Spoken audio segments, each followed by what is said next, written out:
because it still allows the creator to be the creator. And if the technology can allow creation to speak to us, then I would want to trust that voice.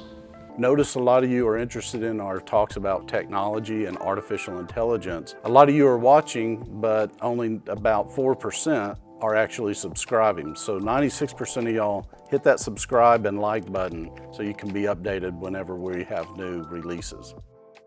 When I said that Facebook provides people to put their prayers out and to get feedback, the itch is being scratched that I'm done with praying to God because I can't hear from God, but I can hear from the 39 people who responded. What if you sat in a room silently and said, I have a job interview tomorrow, God, would you help me with it? And we were silent just long enough that the voice of the Spirit could fire a synapse in our head and say, why do you want that job?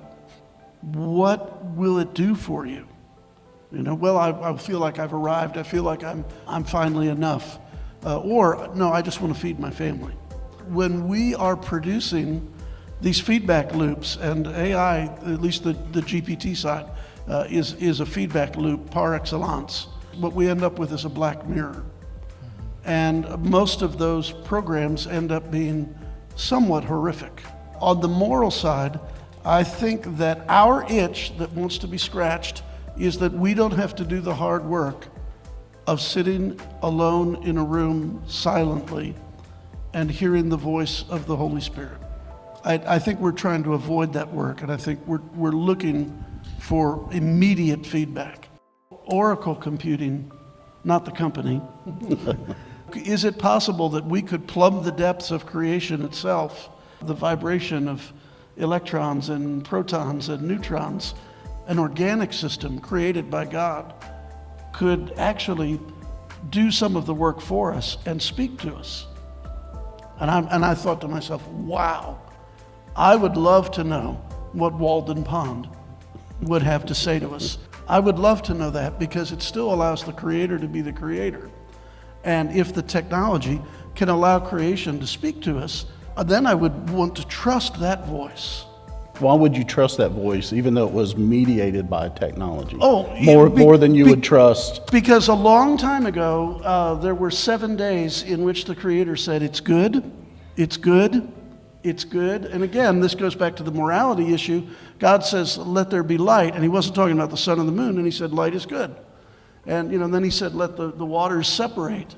And now you've got an expanse between the waters.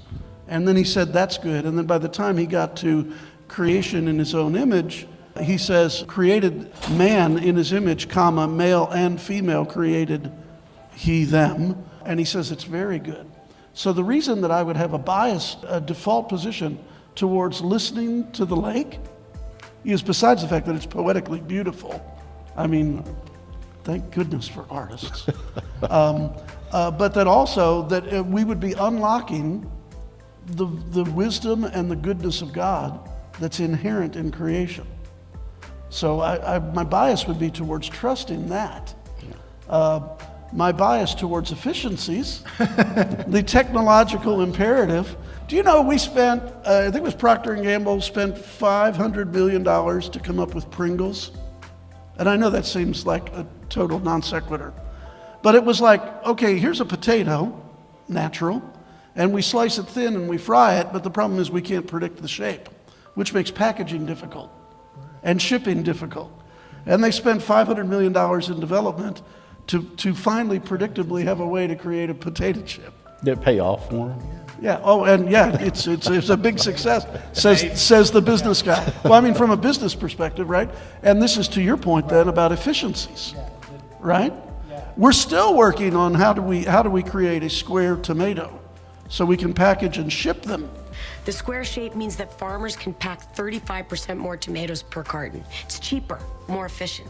So that means every slice is exactly the same size? How does it taste? Who cares? It's a square tomato.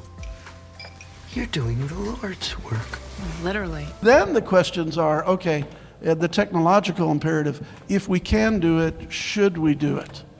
And I don't know that, I think that both the theologians and the artists are far more position to speak to the question of should than the business world. No offense, I've already run Dr. Jeffries off. Yeah, I said the business world is not in a position to tell us if we should, or that the technologists with respect to efficiency be in the highest regard. I'm here in praise of inefficiency.